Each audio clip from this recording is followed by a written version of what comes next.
नमस्कार प्रिय श्रोताओं, आप सभी का हार्दिक स्वागत है हमारे आज के खास पॉडकास्ट में, जहां हम आपको एक अद्भुत, रहस्यमयी और ऐतिहासिक विषय से रूबरू कराने वाले हैं।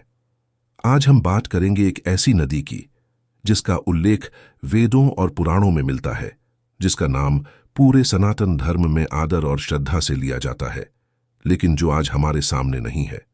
जी हां, हम बात कर रहे हैं दिव्य सरस्वती नदी की, जो कभी भारत की पवित्रतम नदियों में से एक मानी जाती थी, लेकिन आज लुप्त हो चुकी है। आखिर ऐसा क्या हुआ कि यह नदी विलुप्त हो गई? क्या इसके पीछे कोई प्राकृतिक कारण थे या फिर कोई रहस्यमयी शक्ति काम कर रही थी? चलिए इस रहस्य से पर्दा उठाते हैं। सरस्वती नदी का वर्णन ऋग्वेद सहित अनेक हिंदू धर्म ग्रंथों में मिलता है। इसे ज्ञान, विद्या और पवित्रता की प्रतीक माना जाता है।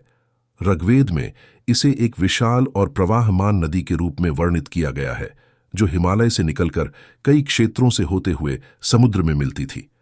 हमारे धर्मशास्त्रों में कहा गया है कि सरस्वती सिर्फ एक भौतिक नदी नहीं थी, बल्कि यह एक आध्यात्मिक चेतना भी थी, जो मानव सभ्यता को ज्ञान और समृद्धि प्रदान करती थी। प्राचीन काल में सरस्वती नदी के किनारे अनेक महान ऋषियों के आश्रम थे, जिनमें अर्षि, वशिष्ठ, कण्व और अत्रि प्रमुख थे। यहीं पर अनेक यज्ञ और धार्मिक अनुष्ठान होते थे। माना जाता है कि महाभारत काल में कुरुक्षेत्र क्षेत्र के आसपास सरस्वती नदी प्रवाहित होती थी और यह युद्ध के समय भी वहां उपस्थित थी। अब सवाल यह उठता है कि जब यह नदी इतनी महत्वपूर्ण थी, तो यह अचानक गायब कैसे हो गई? इतिहासकार और वैज्ञानिक इस विषय पर कई मत रखते हैं। पहला कारण जलवायु परिवर्तन को माना जाता है। हजारों साल पहले पृथ्वी के जलवायु में भारी बदलाव हुए थे, जिसके कारण कई नदियों का प्रवाह प्रभावित हुआ। वैज्ञानिक शोध बताते हैं कि सरस्वती नदी मुख्य रूप से हिमालय की पहाड़ियों से निकलने वाली जलधाराओं पर निर्भर थी, लेकिन समय के साथ भूकंप, भूगर्भीय हलचलों और बारिश के बदलते पैटर्न के कारण इसका जलस्तर कम होता गया और अंततः यह सूख गई। दूसरा कारण भूगर्भीय गतिविधियां हो सकती हैं। वैज्ञानिक मानते हैं कि जब भारतीय प्लेट यूरेशियन प्लेट से टकराई, तो इस टेक्टोनिक मूवमेंट ने सरस्वती के प्रवाह को अवरुद्ध कर दिया। इसके चलते नदी के जलस्रोत धीरे धीरे सूखने लगे और नदी अंततः विलुप्त हो गई। तीसरा कारण सिंधु घाटी सभ्यता और मानवीय हस्तक्षेप को बताया जाता है। सिंधु घाटी सभ्यता, जो मुख्य रूप से सरस्वती और सिंधु नदी के किनारे विकसित हुई थी, अपने समय की अत्यंत समृद्ध और वैज्ञानिक दृष्टि से उन्नत सभ्यता थी, लेकिन समय के साथ जल संसाधनों की कमी और शुष्कता बढ़ने से इस सभ्यता को भी विनाश का सामना करना पड़ा। अब यह सवाल उठता है कि क्या सरस्वती नदी पूरी तरह से समाप्त हो गई या फिर इसका कोई अंश अब भी कहीं मौजूद है? इस पर वैज्ञानिकों और पुरातत्वविदों ने गहन अध्ययन किया है। इसरो और अन्य भूगर्भीय अनुसंधानों से पता चला है कि राजस्थान और हरियाणा के रेगिस्तानी इलाकों के नीचे एक सूखी नदी के निशान मिले हैं, जो सरस्वती नदी के मार्ग से मेल खाते हैं। कई भूवैज्ञानिक मानते हैं कि आज भी इसका प्रवाह भूमिगत रूप से जारी है, लेकिन सतह पर नहीं दिखता।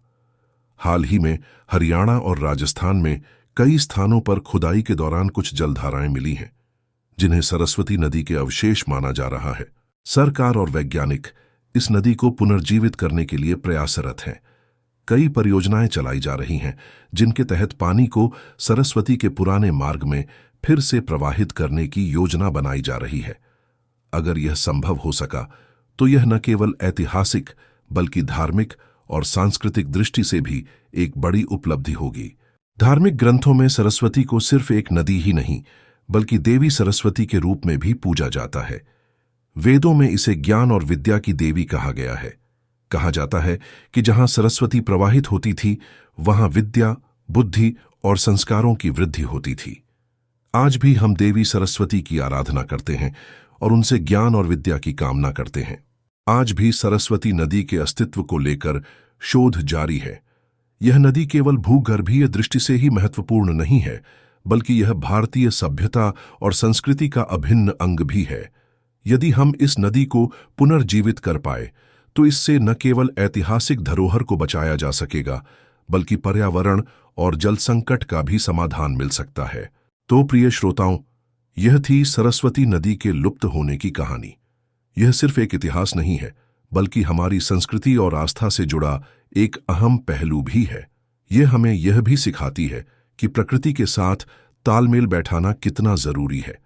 अगर हम अपने जल संसाधनों की रक्षा नहीं करेंगे, तो आने वाली पीढ़ियों को भी ऐसी ही समस्याओं का सामना करना पड़ सकता है। हमें उम्मीद है कि आपको यह पॉडकास्ट पसंद आया होगा। अगर आपको यह जानकारी रोचक लगी, तो इसे अपने दोस्तों और परिवारजनों के साथ जरूर साझा करें। और हाँ, हमारे अगले एपिसोड में जुड़ना न भूलें, जहां हम आपके लिए एक और दिलचस्प और रहस्यमयी विषय लेकर आएंगे। तब तक के लिए धन्यवाद और जय माता सरस्वती।